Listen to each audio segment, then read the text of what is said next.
Bonjour à tous, je suis ravi de vous accueillir dans ce nouvel épisode de notre podcast dans lequel on accueille des entrepreneurs qui ont des parcours inspirants et atypiques. Et à travers leurs témoignages, on va découvrir leurs visions, leurs défis, leurs succès qui ont façonné leur aventure entrepreneuriale. Et aujourd'hui, j'ai la chance d'avoir avec moi Hugo Frering qui a monté un projet dans la musique. Et il est cofondateur de Choco.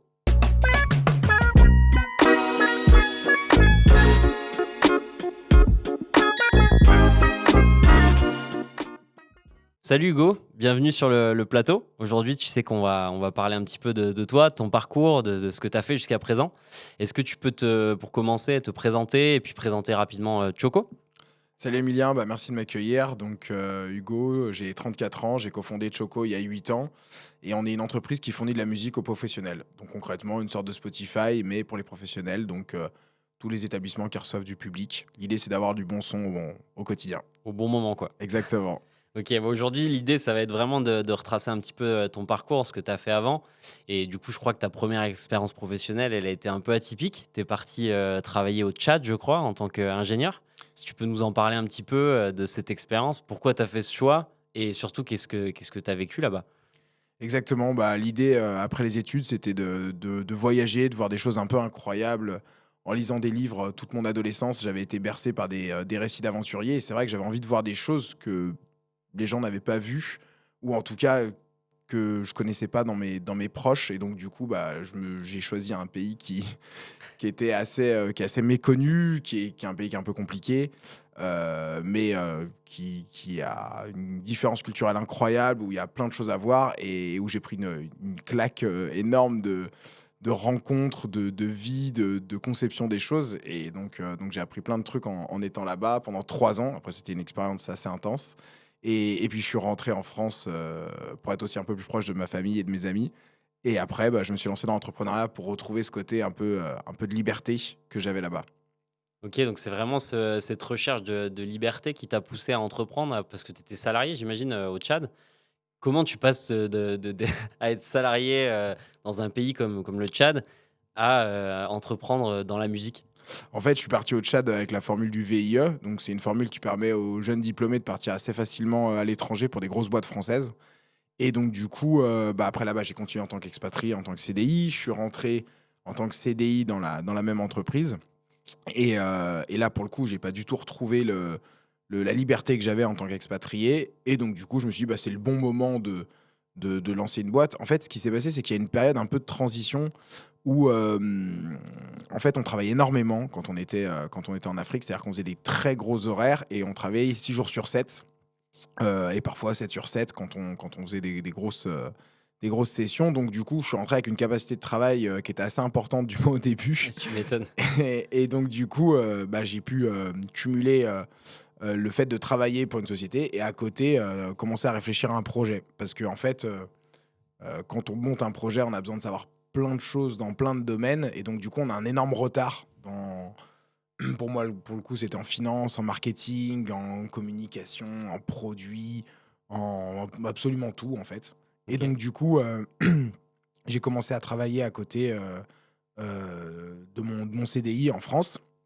Il y a une phase, au début qui était assez marrante, c'est que, en fait, j'ai pris un peu, d'un point de vue statistique, quelles étaient les chances pour qu'une boîte se pète la gueule et donc du coup, j'ai pris genre, la première chose, c'est qu'en fait, si tu entreprends seul, tu as beaucoup plus de risques de ne pas réussir. Donc je me suis dit: «Il faut que je trouve des associés» et ensuite le deuxième risque, c'était que l'association ne marche pas et donc du coup, il fallait trouver avec qui s'associer et donc il y a eu toute une phase aussi de trouver avec qui s'associer, qu'est-ce qu'on recherche dans un associé et donc il y a eu toute cette phase qui, en fait, demande pas non plus forcément, beaucoup de travail à produire, mais demande beaucoup de réflexion et je trouve que c'est une phase qui correspond bien au fait d'avoir un travail à côté. Donc il y a eu vraiment un passage tout en douceur pendant 1 an où j'étais salarié en France en rentrant de mon expatriation OK. et où j'ai pris le temps un peu de faire ça, de travailler et une fois que j'avais trouvé mes associés au bout de 3-4 mois, on a fait un programme à l'EM Lyon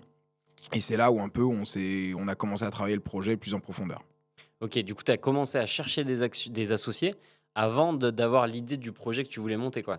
Exactement. En fait, ce que je voulais, c'était avoir des personnes qui, avaient envie de monter une boîte. En fait, OK. peu importe le domaine, Après, bah, évidemment, il y a des domaines qu'on a plus ou moins envie et on en parlera après. La musique, pour le coup, c'est vraiment une passion. Mais en vrai, on aurait pu monter, un projet dans un autre domaine, ça nous aurait pas posé souci. On avait plus envie de vivre cette aventure-là, en soi, que de dire, que de développer tel ou tel produit. Ah, c'est marrant parce que c'est atypique puisque parfois, en général, on a une idée et on se dit: «Bon, bah, voilà, on va essayer de l'exécuter». Toi, c'est plutôt l'envie d'entreprendre et d'avoir cette liberté de faire ce que tu veux, qui t'a lancé. C'est étonnant, c'est intéressant. En fait, ce que je trouve, assez cool, c'est, aussi l'idée de monter ta team.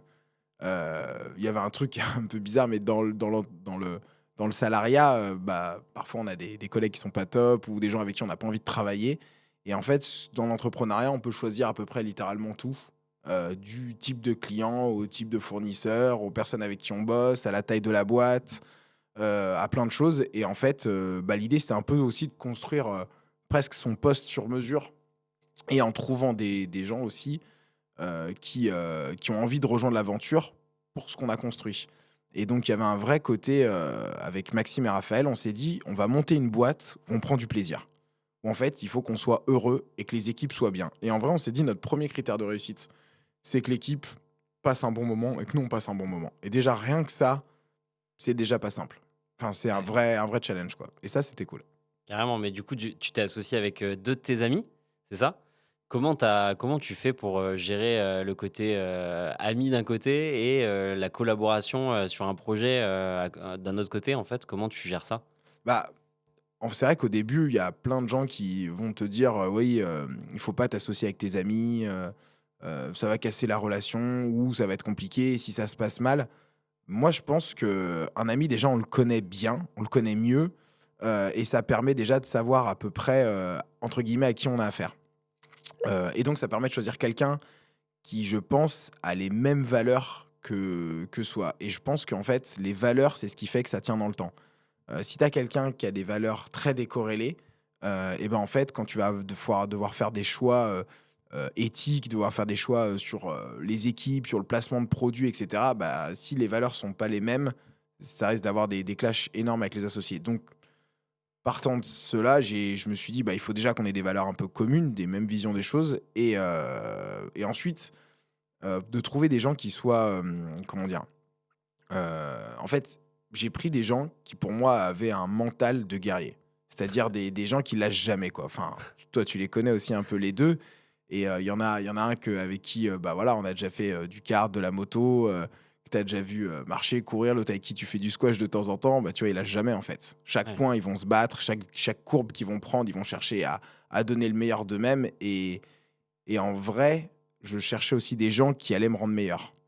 Parce que je savais qu'ils étaient meilleurs dans d'autres choses et donc je savais que j'allais apprendre d'eux et je pense que c'est important de bosser avec des gens, que ce soit les associés comme les équipes, mais des gens qui sont meilleurs que soi. Évidemment, on doit avoir, nous, nos qualités et cetera qui font qu'on est utile au projet, mais de se dire: «Je bosse avec des gens qui, sur telle ou telle compétence, sont bien meilleurs que moi, sur telle ou telle qualité, sont bien meilleurs que moi», je trouve que ça m'élève et je suis content d'avoir ces 2 associés parce que je trouve qu'au quotidien, depuis 8 ans, ils m'élèvent. Ouais, Voilà. c'est génial. Je pense que c'est hyper important, en effet, d'être complémentaires et de s'apporter mutuellement et vous êtes un bel exemple d'association qui fonctionne parce qu'aujourd'hui, vous êtes encore, au autant amis, voire plus amis et en même temps, au boulot, ça se passe super bien aussi donc bravo pour ça déjà parce que c'est pas le cas de toutes les boîtes. Merci. C'est top. Après, il y avait une chose que je voulais peut-être rajouter sur le sujet, c'est, le fait d'être 3. Moi, ça m'a beaucoup aidé. Parce que, souvent, particulièrement au début, on n'est pas d'accord sur des sujets et on passe beaucoup de temps à débattre et le fait d'être 3, ça permettait de mettre, une espèce de dépersonnification de la décision. Quand on est 2, bah, si l'autre prend une décision, on peut se dire: «Mais en fait, il est pas très malin» ou «Il voit pas, où est-ce qu'il faut aller». Alors que s'il y en a 2 qui te disent: «Là, tu es en train de faire, une connerie ou c'est pas le bon chemin», bah, en fait, tu y réfléchis plus et moi, en tout cas, j'ai trouvé que le triptyque était plus solide là-dessus. Ouais, j'avoue, je confirme parce que je vous connais en dehors de ce plateau et pour le coup, c'est vrai que c'est beau à voir et parfois je suis un peu jaloux d'ailleurs parce que moi je me suis lancé tout seul et c'est pas facile et quand je vous vois tous les 3, c'est beau à voir parce que ça se voit que vous êtes complémentaires, que vous êtes complices. En fait, ça il y a tu plus d'inertie à lancer l'association. Moi, j'ai trouvé ça très dur au début de lancer cette association parce qu'il faut que on apprenne à fonctionner ensemble et par contre, une fois que tu es lancé, bah, tu es plus robuste parce que, Notamment, on a tous des up and down dans une création de boîte. Et quand toi, tu es down et que les 2 autres te tirent vers le haut, bah, ça t'aide beaucoup. C'est pour ça d'ailleurs qu'on a beaucoup de respect pour les gens qui entreprennent seuls.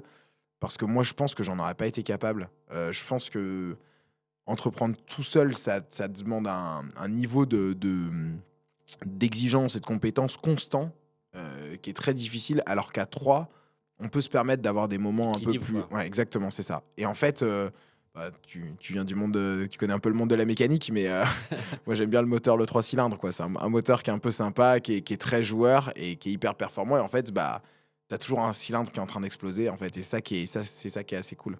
Ouais. Ouais, c'est quand tu as des moments de down, tu en as toujours un qui est là pour te Mm. relever ou de te redonner de la motivation. Donc c'est sûr que ça permet d'avoir un équilibre un peu plus développé que quand tu es tout seul, quoi. Parce que Exactement, quand ouais. tu te parles avec toi-même, quand t'es pas bien, c'est compliqué, quoi. Et puis, en fait, on en parlait, bah, hier soir avec d'autres entrepreneurs et en fait, on se rend compte qu'on n'a pas les mêmes, caractères et tu en as qui vont, avoir la capacité à être moins affectés par certaines choses et donc du coup, bah, quand toi, tu es très affecté par quelque chose, l'autre va dire: «Mais non, en fait, ça, c'est pas grave, on va passer outre» et inversement.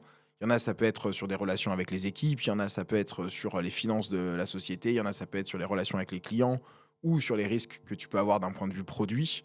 Et en fait, bah, vu qu'on a tous ces sensibilités-là qui sont un peu différentes, ça permet de relativiser ou au contraire, à l'inverse, de se rendre compte que quelque chose ne va pas. Si toi, tu as pas cette sensibilité sur un sujet et que l'associé là, bah, il va dire: «Attention, là, il y a peut-être un petit warning» et cetera. Bien d'accord avec ça. Et du coup, pour enchaîner, vous avez commencé avec 1 500 € de capital, je crois, donc avec quasiment rien. Comment on lance un projet avec si peu de moyens et comment on s'en sort? Alors les 1 500 €, c'est plutôt l'argent qu'on a mis au tout départ. Vu qu'on est 3 ingénieurs de formation, on n'a pas du tout de compétences dans tout ce qui est marketing, finance et cetera. Et il y avait un incubateur, assez réputé à l'EM Lyon, enfin qui est toujours, hein, mais à l'époque, il y avait cet incubateur-là qui fonctionnait bien. On s'est dit: «Bah, un on va faire une sorte de formation». Ils appelaient ça le Digital Booster et moi je me suis dit: «Comment m'assurer que ça soit pas juste un projet en l'air dont on parle comme ça?» Parce que le souci, c'est ça, c'est qu'on voyait aussi beaucoup de gens qui disaient: «Je vais monter une boîte», qu'en parlaient 6 mois et puis qu'en fait, le quotidien prend le relais. Et je me suis dit: «Bah, en fait, on va payer cette formation aussi parce que c'est engageant». Et à cette époque-là, bah, quand ça fait, 2-3 ans que tu travailles, 1 500 €, ça reste une somme qui est importante. C'est peut-être ton budget vacances, pour l'été donc bah, en fait, de le mettre là-dedans, tu dis: «Mais en fait, non, j'ai pas perdu 1 500 €». Donc on a tous mis 1 500 € pour faire cette formation et du coup, bah, on était un peu lancés et moi, ça a été un moyen d'engager aussi, de nous engager quand je dis, enfin d'engager les associés, moi je me comprends dedans, et donc on a lancé ça et une fois qu'on a fait ça, pour le coup, après on a créé la boîte avec 21 000 € de capital, on a mis 7 000 € chacun et on a été accompagné par le réseau Entreprendre.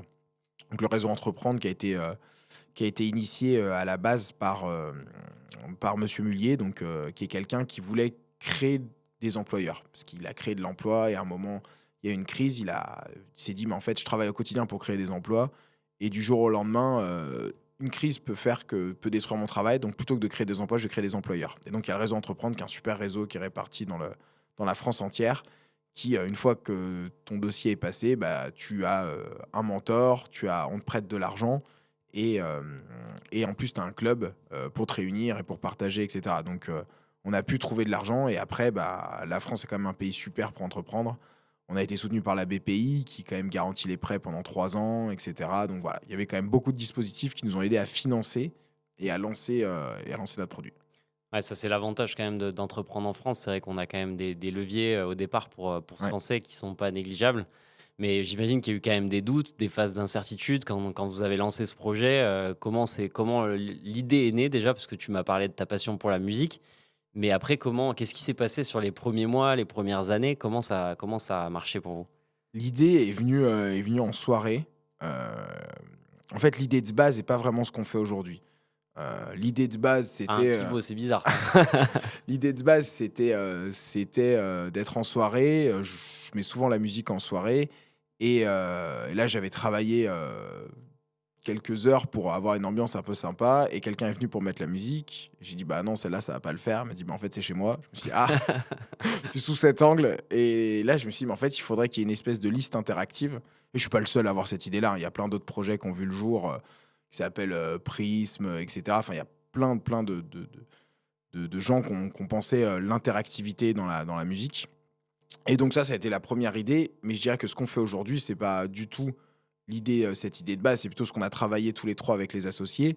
Et après, c'est surtout les clients qui font le produit. Et donc du coup, après, on a posé ça dans un espèce de lieu un peu test, qui était le Live Station à Lyon, qui est d'ailleurs pas loin d'ici.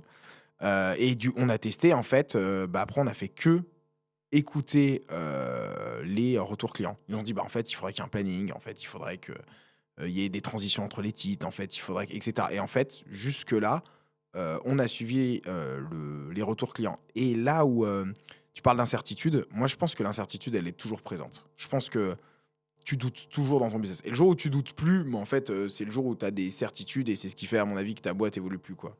Et je pense que, enfin, moi, en tout cas, je doute encore de ce qu'on fait. Là, on voit des choses formidables qui sortent avec l'IA. Peut-être que, en fait, dans 6 mois ou un an, si on se pose pas les bonnes questions, tu peux te faire doubler par une nouvelle manière de faire ce qu'on fait au quotidien, en fait. Donc, je pense qu'il faut être constamment sur la brèche, à être incertain de ce qu'on fait, à se remettre en question. Il faut pas que la remise en question vienne tout casser, bien évidemment, mais euh, en tout cas, les incertitudes du début, elles sont plus, mais elles ont été remplacées par des nouvelles incertitudes. Et je pense qu'en fait, il faut essayer de grandir. Et il faut accepter de vivre avec ce côté un peu, on sait pas vraiment de quoi sera fait demain. On s'y prépare, mais il faut être entre guillemets prêt à l'imprévisible, quoi. Ouais, c'est sûr, mais c'est vrai que c'est up and down parce que parfois on a une bonne nouvelle, on arrive à signer un client, on est hyper content, c'est la folie. Et parfois on a des gros downs, comme on a justement des gros doutes qu'on peut avoir sur est-ce qu'on va continuer, est-ce que ça va marcher, est-ce qu'on va avoir assez de trésorerie pour payer nos salariés à la fin du mois. Comment toi tu gères ça? Il y a une phrase que j'aime beaucoup qui est de Jacques Chirac qui dit les emmerdes, c'est comme la patrouille de France, ça va en escadrille. Et souvent, on prend un peu des séries. Et moi, quand on commence à prendre une trop grosse série, en fait, on se met un peu en mode vague après vague, quoi. On gère les galères les plus urgentes, les plus importantes. Là, le fait d'être trois va permettre peut-être de se répartir les galères. Mais je pense qu'en fait, ce qu'il faut, c'est dans les périodes de calme, anticiper les galères d'après. Le challenge est là. Mais une fois que tu es dedans, moi, des manières de le gérer, je trouve qui marche bien, c'est le sport. Je pense que t'en as parlé dans un autre podcast, mais voilà, c'est en gros comment comment le sport peut te sortir de ton esprit qui tourne trop autour d'un sujet, etc. Et parfois, en fait, il faut juste du temps. Parfois, c'est pas si grave. Donc, les incertitudes et les moments de galère, voilà, quand tu es fatigué ou quand tu en as marre ou quand tu vois pas la solution, en fait, tu mets tes baskets, tu vas courir 2 heures. Et en fait, après, tu rentres, tu as mal aux jambes et tu es déjà un peu plus calme. Et en fait, tu dis, mais c'est pas si grave que ça. Ou il y a des solutions. Ouais, tu relativises principalement, quoi. Ouais. Il y a des moments où tu t'es dit, ça y est, c'est fini, je veux arrêter. Franchement, oui, il y a plein de moments où t'en as marre, quoi. T'en as marre, t'es au bout, tu te dis, en fait, surtout quand ça fait 8 ans qu'on monte les boîtes, on a nos potes qui évoluent dans des grosses structures, qui ont un cadre de vie qui est quand même hyper agréable. Même si on a tendance, je pense, à embellir un peu, à mon avis, la situation des autres en se disant que l'herbe est toujours un peu plus verte chez le voisin. Il y a eu plein de moments où on s'est dit, enfin voilà, où moi je me suis dit, mais en fait, à quoi ça sert, où est-ce qu'on va? Il y a une autre phrase, j'ai sorti 2 phrases de politique, mais il y a une phrase de Winston Churchill qui dit que le succès, c'est d'aller d'échec en échec sans jamais renoncer. Et j'ai jamais trouvé cette phrase aussi vraie que dans l'entrepreneuriat. En fait, on a toujours l'impression d'aller de galère en galère. En vrai, on est là alors que des gens vont dire, mais en fait, ça marche bien, vous avez des clients, vous avez une équipe, vous avez des bureaux, vous êtes en place. Mais nous, on a vraiment l'impression d'aller de galère en galère. Et quand tu parles avec d'autres entrepreneurs, souvent, ce que les gens disent, enfin en tout cas, moi, ce qu'ils retrouvent, c'est que personne ne fête au quotidien. Alors qu'on a des victoires, mais on les fête pas. Ouais. Donc voilà, j'essaie un peu de remettre de la fête au quotidien quand on a une belle victoire, quand on a quelque chose de bien qui arrive, de le célébrer et de pas voir juste ça comme un enchaînement de galères. Ouais, non, c'est clair. Je pense que c'est hyper important de célébrer les petites victoires parce que c'est vrai qu'on a tendance à se concentrer beaucoup sur les échecs, mais en vrai, il y a quand même beaucoup de petites victoires au quotidien et il y a beaucoup de plaisir aussi. Il n'y a pas que Mm. des galères, mais je pense que c'est vraiment important en tout cas. T'as Et raison. d'essayer de choper un peu le recul au quotidien, de se dire, là, c'est cool. Là, ce qui se passe, c'est cool. L'autre fois, j'étais en train d'écouter un soir tard, je m'étais perdu sur Arte, on en parlait tout à l'heure sur le podcast de DJ Mehdi et en fait, je me suis dit: «Bah, je suis dans mes bureaux, on bosse quand même dans la musique». Je regarde ça et je sais pas, à ce moment-là, je me suis senti bien et je me suis dit: «Mais en fait, c'est quand même très cool ce qu'on fait, quoi». Ouais, tu te Et rattaches aussi à l'idée ou pourquoi tu l'as fait et ça te motive, quoi. exactement et je pense qu'en fait, on a besoin de temps en temps de prendre un peu de recul par rapport à ce qu'on fait et dire: «Mais en fait, j'en suis là», tu vois? Est-ce que toi, quand tu rentres dans le studio, tu te dis: «Mais en fait, on a fait tout ça»? Pas tous les jours, je suis content parfois, mais c'est vrai qu'on a comme toi, je pense qu'on a tendance à se concentrer sur, ce qu'on n'a pas encore fait ou ce qu'on pourrait faire et ce qu'on a déjà réussi à faire, on le savoure même pas, en fait, on passe déjà à autre chose. Ça, c'est dur parfois, c'est sûr, il faudrait qu'on prenne plus conscience de ça et être capable de savourer, en fait, chaque jour comme si c'était le dernier. Ouais, mais du coup, quand tu sors du studio, tu peux regarder et dire: «En fait, là, ce qu'on a fait, c'est cool quand même». C'est clair, je me le dirai, je vais pas y manquer. Est-ce que tu as eu à faire des sacrifices toi, perso, pour te lancer dans l'entrepreneuriat? Je pense que en fait, c'est peut-être un peu bateau comme phrase, mais je pense que tout ce qu'on fait, c'est des sacrifices. Mais que ce soit, dans l'entrepreneuriat, dans le sport, quelqu'un qui a, je sais pas, qui commence à avoir des enfants, bah, va faire des sacrifices, va peut-être moins voir ses amis ou moins faire son sport pour élever ses enfants. Ben, moi, je pense que c'est pareil avec une boîte. En fait, on a 24 heures dans une journée et ben, on va choisir où est-ce qu'on affecte notre temps, en fait. Donc dans tous les cas, monter une boîte, c'est, peut-être moins passer de temps au sport ou moins passer de temps, en famille ou moins passer de temps avec ses amis. Mais en fait, il faut être, serein, enfin, pas dire serein, il faut être en accord avec ses choix. Ça veut dire que je suis là parce que je l'ai choisi.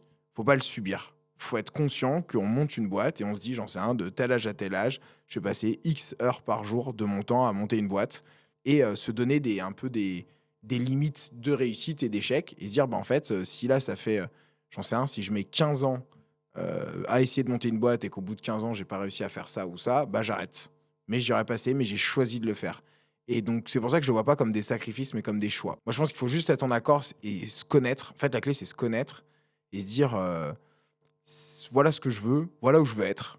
Et après, Et tu du as le, coup, t'as le j'assume droit de les changer. conséquences, quoi, C'est ça. forcément. Si je veux aller là-bas, il y a tout ça à faire, faut assumer tout ça, quoi, derrière. Exactement. Toi, voilà, demain, tu as envie de te mettre un niveau à un sport, bah ouais, en fait, tu fais 2 heures par jour de sport là, et oui, tu auras ce niveau, mais par contre, ces 2 heures-là, tu les auras passées à faire ça et pas autre chose. Parfois, tu dis ton leitmotiv, c'est, on arrête quand on est plus libre. Qu'est-ce que tu entends par là et qu'est-ce que ça signifie pour toi? Je trouve que c'est un bon lien avec ce qu'on vient de dire jusqu'avant, c'est du choix. Ça veut dire que le jour où je fais plus ça parce que j'ai le choix, mais je le fais dans une contrainte, je pense que c'est là où c'est plus très bon. On a, en prenant du recul, faut être conscient de la chance qu'on a d'être là où on est. Et ça, c'est le Tchad qui me l'a appris, c'est que en vrai, on est né du très très très très bon côté de la barrière. Et moi, il y a une phrase que je me dis aussi souvent, c'est qu'en fait, on n'a pas vraiment le droit d'être malheureux, quoi. En fait, il y a tellement de gens qui rêveraient juste d'être en bonne santé et de pouvoir travailler sur des projets qui les éclatent, qu'en vrai, enfin, on n'a pas le droit de pas s'amuser. Donc du coup, le jour où on s'amuse plus, c'est qu'on doit pas être là, on doit être ailleurs, quoi. C'est une bonne philosophie, en tout cas, c'est une bonne façon de voir les choses, c'est clair. Et justement, tout à l'heure, tu parlais un petit peu de l'importance du sport, toi, dans ton quotidien et dans l'équilibre un petit peu entre ta vie, pro et ta vie perso. Je crois que tu fais pas mal de yoga, tu fais pas mal d'alpinisme aussi. Et quelle place ça a, le sport, pour toi, dans ta vie et comment tu arrives à y laisser une place, justement? Alors, je pense que chaque sport a un peu son intérêt. L'alpinisme, on en a fait parce que, je voulais, souder, enfin qu'on se soude les associés en étant un peu dans des conditions un peu difficiles et donc du coup, en 2016, quand on a créé la boîte, l'idée c'était de partager ensemble le challenge d'aller monter sur des sommets et on a réussi, notamment à faire le Mont Blanc, en 2020 et là, moi, je voulais en fait que Maxime et Raphaël et moi, on se voit dans des situations difficiles pour que quand elles arrivent dans la boîte, on sache déjà comment l'autre va réagir. Donc on soit confiant de l'autre en période de difficulté. Parce que quand on monte une boîte, au début, bah, c'est sympa, on se voit pour boire des bières, on discute autour de repas, tout va bien. On n'a pas de problème d'argent, on a des idées, on est en train de rêver. Par contre, quand on est dans le dur, quand on est en PLS, là, de voir si les gens sont égoïstes ou pas, s'ils s'entraident, s'ils se donnent des coups de main, si ils arrivent à prendre du recul, s'ils arrivent à se remettre en question dans les moments de difficulté, et ben ça va nous servir en montant la boîte. Donc moi, l'alpinisme, ça a été plutôt sur ce côté-là, ce côté de se voir ensemble comment on réagit quand on est dans la difficulté. Le yoga, ça a été vraiment un rapport au stress. Je trouve qu'il y a un vrai côté, quand tu te poses sur le tapis, t'oublies un peu tout ce qui se passe. Et là, dans la course à pied aussi, je trouve ça... euh, ça, c'est pour le coup des échanges que j'ai plutôt avec ma maman, mais qui me parle un peu du fait par le sport, en fait, de passer un peu outre l'esprit, en fait, de laisser l'esprit divaguer, d'arrêter d'être toujours dans la réflexion, et donc à un moment donné, parce qu'en fait, on fait travailler nos esprits de manière très forte toute la journée, et je trouve que le sport va rééquilibrer un peu et fait une vraie soupape de décompression. Et moi, je milite pour qu'on fasse du sport à fond, pour que... enfin, je milite pas, je suis pas militant, mais en tout cas, j'en parle et je saoule pas mal mes potes avec ça. Je leur propose de faire des footings, etc. Et je pense que c'est un vrai équilibre de vie. Et si tes moments de décompression, c'est aller courir, c'est aller discuter avec tes potes à un squash, etc., plutôt que de boire un coup, je pense que c'est mieux. Parce que le plus ce moment t'en as besoin, bah, au moment où tu vas le faire, bah, ça va être bon pour ton corps, tu vas mieux dormir, tu vas mieux manger, tu fais plus attention à toi. Alors que si tu le fais dans des choses qui sont pas forcément bonnes pour ton corps, bah, t'es pas dans la Ouais. bonne dynamique. Donc moi, le rapport au sport, c'est plus un rapport au bien-être, et puis aussi au côté tenir dans la durée. En fait, pour monter une boîte, il faut être résilient. Et le fait de faire du sport va te rendre résilient, va te donner confiance. Enfin, il y a des rapports sur le fait que faire du sport te donne confiance en toi, te met dans un meilleur état d'esprit. Et je pense que l'entrepreneuriat, c'est aussi une sorte de sport on va pas dire de haut niveau, mais de sport de difficulté. Et je pense que, bah, comme un sportif va faire attention à ce qu'il mange, va faire attention à comment il dort, etc. Mais je pense qu'en fait, il y a un certain équilibre à avoir pour être en capacité d'être bon tout le temps, d'être toujours alerte, d'être toujours bien avec les équipes, je pense. C'est sûr que c'est hyper important d'avoir cet équilibre-là et le parallèle de toute façon entre un entrepreneur et un sportif, je pense qu'il est clairement à faire parce que on doit s'entraîner comme un sportif de haut niveau au quotidien et avoir une hygiène de vie en tout cas qui est impeccable parce que c'est vrai que c'est tellement gourmand en énergie mentale et physique que si on fait n'importe quoi et qu'on fait pas de sport à côté et qu'on n'a pas de soupape, je pense qu'on peut vite tomber dans un burn-out et je pense qu'on connaît tous les deux des gens à qui c'est arrivé donc c'est hyper important en tout cas. Je pense que c'est le bon équilibre. C'est important, et puis tu as le côté aussi, on le sent concrètement qu'on est moins performant. Tu sors, tu vas faire la fête jusqu'à pas d'heure, le lendemain, tu as un gros rendez-vous client, ça va être plus compliqué. Alors que, Très compliqué en effet, ouais. alors que si tu as bien couru, que tu as bien mangé, bah, le lendemain, tu es 15 fois plus performant. Donc, ouais, clairement, ça joue aussi, je pense, ça se ressent aussi dans le business, pour les équipes. On est moins énervé, on est plus stable, donc c'est cool. Et puis, ouais, évidemment, s'il y a le long terme que tu as parlé, je pense que dans l'entrepreneuriat, c'est un peu, je dirais pas tabou, mais on n'en parle pas beaucoup. Quand on monte une boîte, j'ai jamais entendu personne nous dire attention à votre santé mentale, attention à pas vous brûler. Ouais, Et c'est un discours qu'on devrait, je pense, plus avoir au sein de la French Tech, au sein de... Nous, on était à l'incubateur H7, etc. De dire aux gens, voilà, c'est bien, sensibiliser, ouais. mais on peut se faire mal. Mais Ouais, clairement. on peut, voilà, soyez juste attentifs. Attentifs, donc, du coup, à vous-même, mais attentifs aussi à vos amis, que les équipes fassent attention, parce que, voilà, quand on monte une boîte, on n'a pas forcément eu l'habitude de manager dans un cadre comme ça. On a vu beaucoup de gens, je sais pas, prendre des alternants parce qu'il y a des aides et les mettre dans le dur. Donc voilà, il y a aussi, je pense qu'on a une responsabilité en tant qu'entrepreneur de prendre soin des autres et soin de soi. Et je pense qu'il faut pas oublier ce côté un peu danger que peut représenter le travail à outrance, quoi.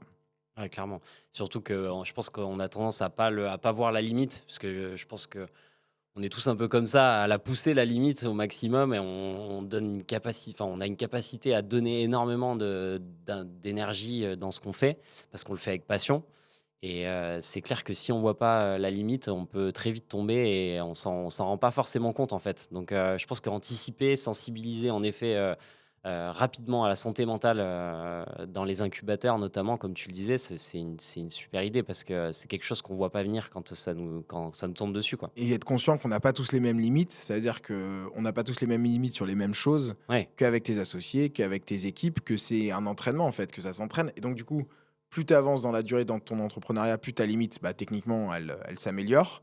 Enfin, plus ta limite s'améliore, plus tu peux aller loin. Mais quand tu récupères quelqu'un, il peut pas aller forcément aussi loin. Donc il faut faire attention à tes nouveaux collaborateurs, etc., à aussi faire attention et à les accompagner sur aussi ce degré de performance s'ils en ont envie. Ouais, le Voilà. faire pour toi, pour tes Ouais, associés c'est et ton ça. équipe, Et quoi. tes équipes, ouais. Et justement, tu as des petits rituels, des habitudes, toi, qui, au quotidien, te permettent de garder cet équilibre et de pas justement passer, trop, d'un côté ou de l'autre? Bah, là-dessus, j'avoue que Maxime est donc un de mes associés et quand même met des rythmes de travail. C'est-à-dire que, il est vraiment, du genre à dire: «Bah, voilà, la journée commence à telle heure, elle finit à telle heure» et en fait, de fonctionner comme ça aussi, ça permet de cadencer l'effort donc c'est là-dessus que j'ai beaucoup appris de lui et puis moi, je me souviens d'une phrase que m'avait dit Raphaël. Un soir, j'étais en train de tourner, en boucle sur un sujet et il m'a dit: «Mec, il est 22:00, va mater un film, va dormir, va courir et on verra demain, quoi» et en vrai, bah, à ce moment-là, c'est la seule chose que j'avais besoin d'entendre, même si on aurait pu parler plus, même si on aurait peut-être pu trouver la solution à ce moment-là. La question, c'était pas trouver la solution, la question, c'était juste souffler et arrêter. Donc des petits rituels, moi, je pense que le premier rituel que j'ai, c'est écouter les autres. C'est parler de ses problèmes et écouter les autres, parce que parfois, on se rend compte qu'en fait, c'est pas si grave. Moi, je trouve qu'échanger, ouais, la communication, c'est quelque chose de primordial au quotidien. Alors, parfois, c'est difficile de parler avec ses proches parce qu'ils comprennent pas forcément, les enjeux de l'entrepreneuriat. Je pense que c'est comme beaucoup de choses, tant que tu l'as pas vécu, c'est compliqué de l'expliquer. Voilà, on est le 12, le 15 tombe l'URSSAF, on sait tout ce que ça veut dire, quoi. Donc voilà, ça, tant que tu l'as pas vécu, voilà, c'est des dates que nous, on connaît tous. On sait tous dire à quel moment tombent quelles échéances, si tu l'as pas vécu, voilà. Donc il faut aussi se créer, je pense, un petit groupe d'entrepreneurs et c'est ce qu'on a fait notamment avec toi, avec, Yacine et cetera, avec beaucoup de gens, on se retrouve et en fait on parle et ça fait un bien fou. Ouais. Parce que tu entends les galères des autres, tu dis: «Bah, déjà c'est pas mes galères donc moi ça va pas si mal». Ça Ça c'est te un truc rassure qui aussi. marche bien, ouais. Toi tu parles de tes galères, les autres se disent: «Ah bah, c'est bien, moi j'ai pas celle-là» donc du coup c'est plutôt cool et je trouve que d'avoir un groupe d'entrepreneurs où on parle franchement, c'est un de mes rituels, enfin des choses qui m'aident le plus au quotidien, pour ces moments-là, ouais. Ouais, surtout pas s'isoler et créer un environnement autour de nous avec Ouais, qui on peut, bienveillant déjà et exactement. avec qui on peut parler de tout et de n'importe quoi, ouais, je pense que c'est vraiment important. Et toi, du coup, au-delà de tes actionnaires, de ce groupe d'entrepreneurs que tu as constitué autour de toi, est-ce que, tu as créé un environnement, aussi qui était là pour t'aider dans toutes les phases de ton aventure entrepreneuriale? Est-ce que tu as été dans des tu disais que tu étais dans des incubateurs, H7 notamment. Est-ce que toutes ces personnes qui ont pu graviter autour de toi t'ont apporté des choses et t'ont aidé à grandir en tant qu'entrepreneur? En fait, je pense qu'il y a 2 grands principes importants à comprendre. La première chose, c'est qu'il y a plein de gens tout le temps, toujours autour de toi. Il suffit juste d'ouvrir les yeux, de lever la tête et il y Et a de t'ouvrir toujours à eux aussi, quoi. exactement. Il faut juste, discuter un peu, mais tu auras toujours quelqu'un qui aura envie de parler, qui aura envie de t'aider, quelqu'un qui est passé par là où tu es passé, quelqu'un qui vit un peu aussi parfois par procuration. Moi, ça me fait plaisir, de parler, par exemple, avec mes sœurs de leur carrière, qui ont rien à voir avec la mienne, qui sont plutôt, dans la médecine ou dans le droit et donc du coup, de vivre aussi un peu par procuration ce qu'elles vivent. Bah, inversement, tu vas avoir des gens qui auront envie de comprendre ce que tu fais et qui vont avoir une oreille attentive et qui en plus parfois auront des solutions parce qu'ils auront un recul tellement énorme que toi tu l'auras pas vu. Donc je pense que tu as toujours autour de toi des dispositifs qui soient des dispositifs, hyper en place, genre Réseau Entreprendre, RDI, donc c'est Rhône Développement Initiative, mais il y en a pas que dans le Rhône. 60 000 rebonds quand, voilà, tu as une galère, bah, entre entrepreneurs, on s'aide pour rebondir. Enfin voilà, vraiment le boulot de ces assos où tu as des gens quand même qui donnent leur temps gratuitement pour ça, hein, pour t'aider, qui te trouvent des solutions, qui ont des contacts avec les banques et cetera. Une fois, on a eu une formation au tribunal de commerce où le président du tribunal de commerce disait: «En fait, il faut venir nous voir avant d'être dans le mur parce qu'en fait, les solutions, on les a» et que trop souvent, les entrepreneurs viennent nous voir quand Trop c'est tard. trop tard, alors qu'en fait, il y avait des solutions pour s'en sortir et donc voilà, je pense que le premier grand principe, c'est lever les yeux, poser les questions et comme tu l'as dit, être ouvert et la deuxième chose, par contre, c'est que personne ne va jamais rien faire à ta place. Ouais, Ça veut dire que ça, c'est le pendant. Ne t'attends pas à ce que la solution soit faite par les autres. ouais. Ça, c'est mort. Enfin, j'ai trop vu dans des incubateurs et cetera, des gens écouter, d'autres personnes, leur dire: «Ah mais tu devrais faire ci, tu devrais faire ça» et cetera. Ça, enfin, il y a un moment, faut arrêter quoi. Ce qui est toujours assez drôle, c'est de prendre des conseils par des gens qui ont jamais monté de boîte aussi quoi. Ça, c'est quand même assez fun quoi. Il y a des gens qui vont t'expliquer comment faire alors qu'ils l'ont jamais fait quoi. Donc moi ça, j'y crois pas trop mais voilà. Donc je pense qu'il y a les 2. Il y a tu auras toujours des gens pour t'écouter, pour parler, pour trouver des solutions, mais personne va les faire à ta place. Donc, une fois que tu as ces deux sujets-là, enfin, ces deux pardon, principes-là, c'est ce qui permet d'avoir la grille de lecture, je pense, pour trouver des solutions et les mettre en place. Et après, bah, être conscient que ce qu'on fait n'a rien d'inédit. Enfin, créer des business, ça existe depuis tout temps, en fait. Donc, du coup, c'est juste qu'avant, bah, c'était avec du troc ou des choses comme ça. Mais en fait, il y a des millions de personnes, voire plus, qui sont passées par nos problèmes. Donc, Ouais. en fait, il faut déjà échanger. Je pense qu'autour de nous, les gens qui ont nos problèmes, il y en a déjà plein, juste dans Lyon, dans les gens qu'on connaît, quoi. Ouais, s'ouvrir vraiment à Mm. ce que les autres peuvent nous apporter, c'est Ouais. hyper important. Et il y a un truc qui m'a toujours fasciné chez toi, c'est que je sais pas si ça vient de ta personnalité ou de tes expériences passées, mais je t'ai toujours vu, être, hyper, volontaire et investi dans le fait d'aider les autres entrepreneurs, enfin avec moi même par exemple, quand je te parlais un peu de des problèmes que j'avais au boulot et cetera. Tu étais toujours à trouver des solutions, à me mettre en relation avec quelqu'un, à passer du temps vraiment, à m'aider et à aider. Tu le fais avec plein d'autres personnes. Ça te vient d'où ça? Bah, moi, je pense que Parce qu'on est d'accord que tu as quand même, une vie d'entrepreneur, donc tu as quand même beaucoup de boulot au quotidien et quand même tu arrives à prendre du temps sur, du coup, tout ce que tu peux faire au quotidien pour, vraiment passer du temps à aider les autres et ça, c'est assez fascinant, cette, merci. philanthropie. Bah, en fait, ça va être aidant sur plein de sujets. Déjà, de manière complètement égoïste, aider, ça renvoie une bonne image de soi. Et donc déjà, si déjà tu es fier de toi et tu es fier de la personne que tu es, bah, c'est quand même déjà plus simple aussi au quotidien, je trouve. Parce qu'il y a parfois, on se sent un peu, on se sent mal parce qu'on se dit: «Mais je suis pas quelqu'un de bien» et cetera. Déjà d'aider les autres de manière purement égoïste, ça nous met dans de bonnes dispositions.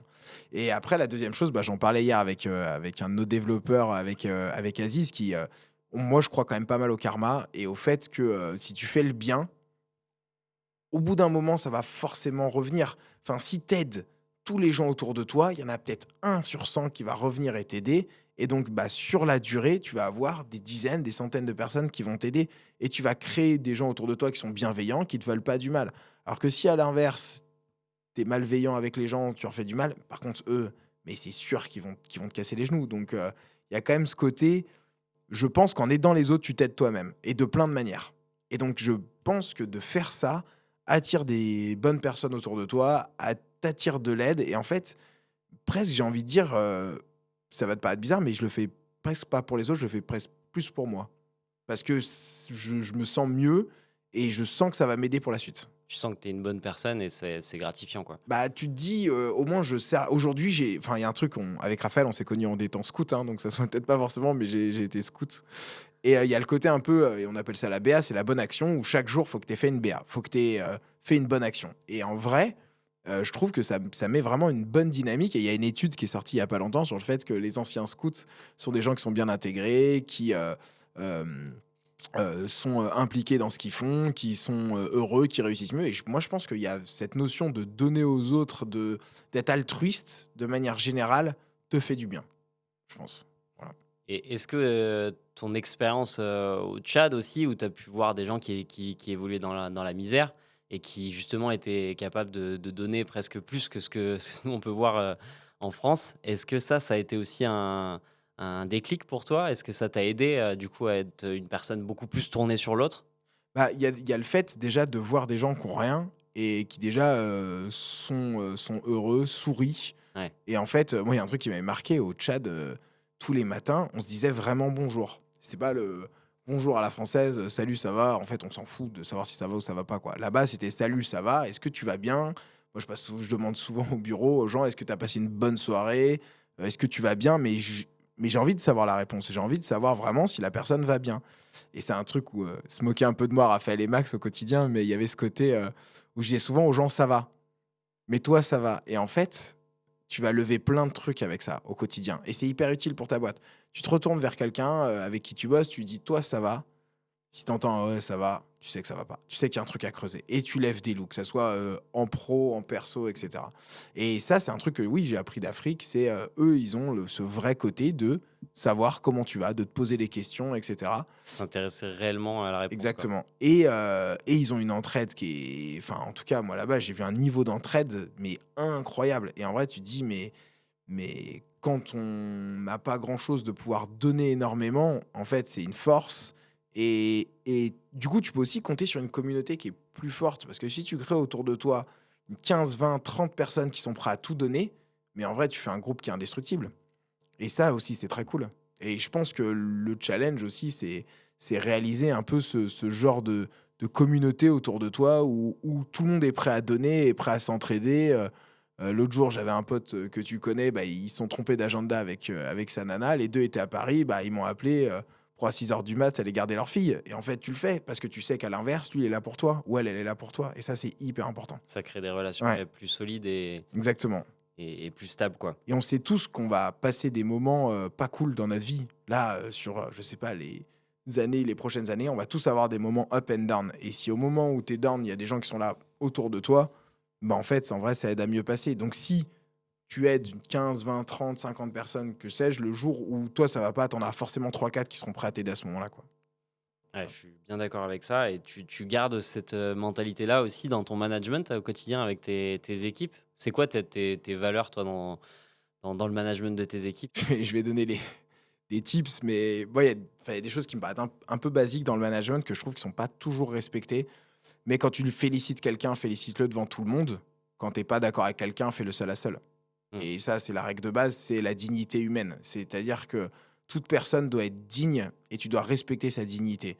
Et à partir du moment où tu parles mal à quelqu'un devant les autres, ah, mais c'est évident que tu vas créer du ressentiment, et ça, c'est hyper mauvais pour les boîtes. Et je pense que quand il peut arriver que quelque chose n'aille pas, moi, le premier, je peux faire des choses qui vont pas. Donc, c'est un, reconnaître ses erreurs. Quand on reconnaît une erreur, le dire, s'excuser, dire, bah là, j'ai fait une boulette.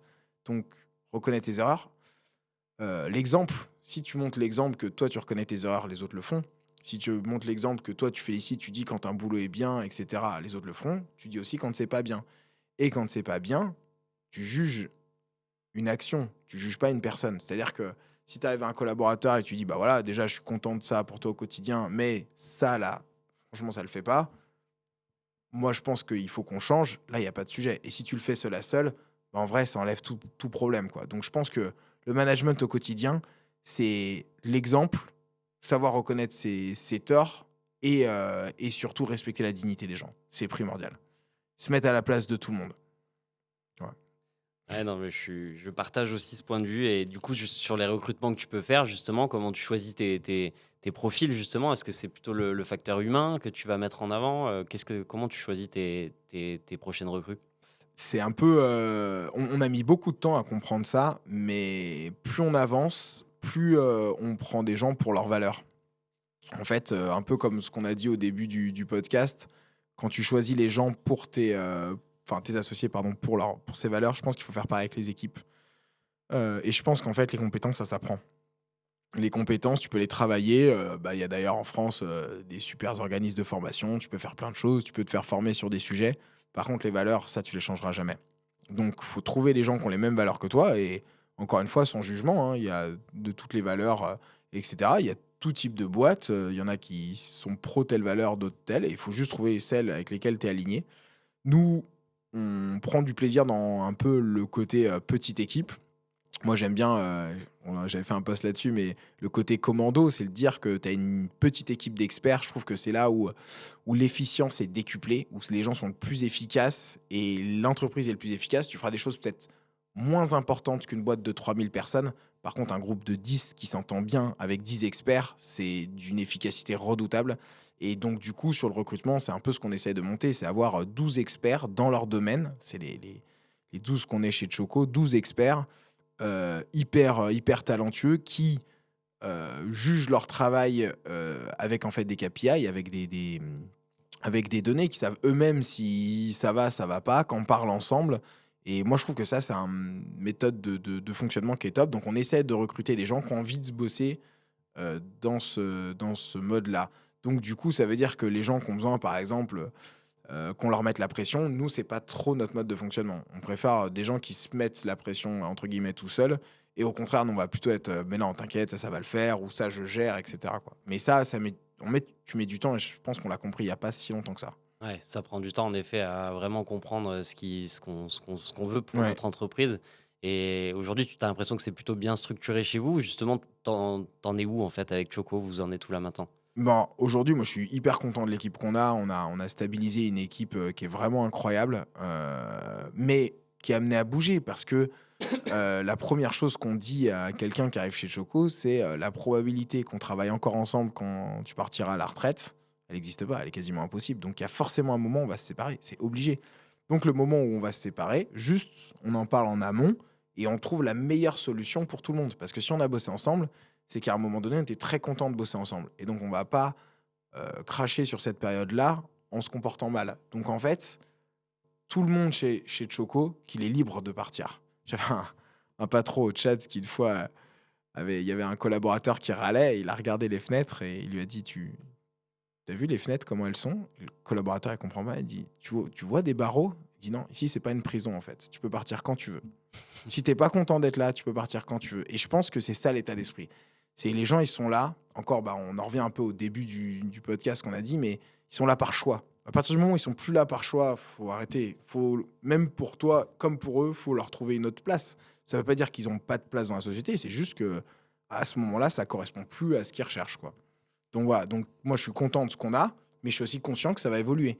Conscient que chaque personne, en fait, c'est en dynamique. Les gens évoluent.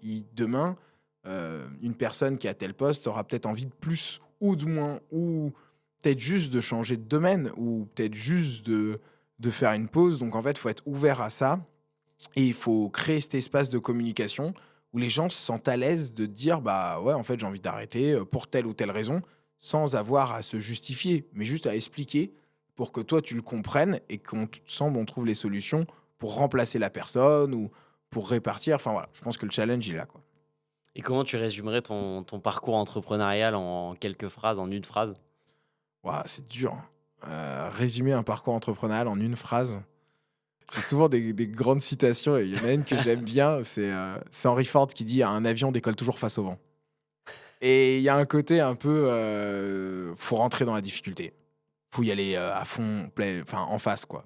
Et en vrai, c'est plutôt cool. Donc ouais, je pense que ça résume un peu, ouais, face au vent. Un avion décolle toujours face au vent. Et tu l'as dit en intro, c'était important pour toi d'avoir des guerriers autour de toi. Je pense que toi, tu es un bon exemple de guerrier. Et c'est vrai qu'en effet, je pense que si tu te lances dans l'entrepreneuriat sans avoir un mental de guerrier, c'est compliqué. Ouais, être guerrier en sachant qu'on n'est pas invincible, que, on peut craquer à tout moment, donc c'est connaître ses faiblesses, mais avoir envie d'en découdre. Ouais. Et ça, je pense que c'est important. Et pour conclure, du coup, est-ce que tu peux nous donner un conseil pour des entrepreneurs qui voudraient se lancer? Est-ce que tu aurais, je sais pas, un petit tips à leur donner? Déjà, l'idée vaut rien. Enfin, tous ceux qui disent: «Non, j'ai une idée, mais je veux pas en parler», ça, en vrai, on s'en fout. Enfin, tout le monde l'a eu ton idée ou, pas loin. Donc, juste vas-y, parle-en. Ce qui L'important, c'est compte l'exécution, quoi. exactement, c'est ça. Ce qui compte, c'est l'exécution. Donc, faut y aller. Et du coup, bah, ce qui rejoint un peu cette idée-là, c'est de se dire: «Mais en fait, lancez-vous, faites. Faites, parlez-en, parlez de ce que vous faites, soyez fiers de ce que vous faites, même si ça marche pas, même si» en fait, le fait d'y aller, c'est déjà incroyable. Donc allez-y, tentez. Je pense qu'il y a pas assez de femmes entrepreneurs, il faut qu'il y en ait plus. Dans, nos copines qui sont entrepreneuses, bah, en fait, je trouve qu'elles se mettent pas assez en avant. Et ben, moi, j'ai envie de leur dire, enfin, allez dans les écoles, allez dans les universités, montrer que c'est possible, parce qu'il en faut plus. On voit souvent un peu le même type de profil, mec, qui vient d'une école d'ingé ou de commerce, blanc et cetera. En fait, il y a quand même souvent ce profil-là. Moi, j'ai envie de dire, c'est fait pour tout le monde. Tentez, allez-y, entraidez-vous et il y a que du bon et en fait, il y a beaucoup de gens qui sont prêts à vous aider. Moi, je connais aucun entrepreneur qui est pas prêt à filer un peu de son temps. J'en connais aucun. En vrai, vous allez voir n'importe quel entrepreneur en lui disant, «Aide-moi, j'ai envie de te parler de mon projet», ça donne envie. Là, hier, je parlais avec un entrepreneur qui me disait, c'était une grosse soirée hier, on a beaucoup parlé, mais mais qui me disait: «Le jour où j'ai voulu monter ma boîte, je suis allé voir mon patron, pour lui dire que j'allais partir, j'avais peur de sa réaction. Et la première chose qu'il m'a dit, c'est: fais voir ton business plan. Et ils ont passé 1 heure à reprendre le business plan ensemble. Parce que le gars était trop content de voir quelqu'un avec qui il allait partager même s'il perdait un collaborateur, bah, il gagnait un ami entrepreneur, quoi. Et en fait, je pense que ça, c'est important. Donc, lancez-vous et il y a plein de gens autour de vous pour vous aider. Merci beaucoup, Hugo. C'était hyper intéressant de t'avoir aujourd'hui sur ce podcast. Ça t'a plu, l'expérience? Ouais, je le recommande à tous les entrepreneurs qui ont envie de partager leur expérience, de venir ici, de venir chez Tizit. J'ai été très bien reçu. Merci beaucoup, Hugo. Et puis, j'espère que ça vous a plu, à vous aussi. On se retrouve très bientôt avec un nouvel entrepreneur et un nouvel épisode.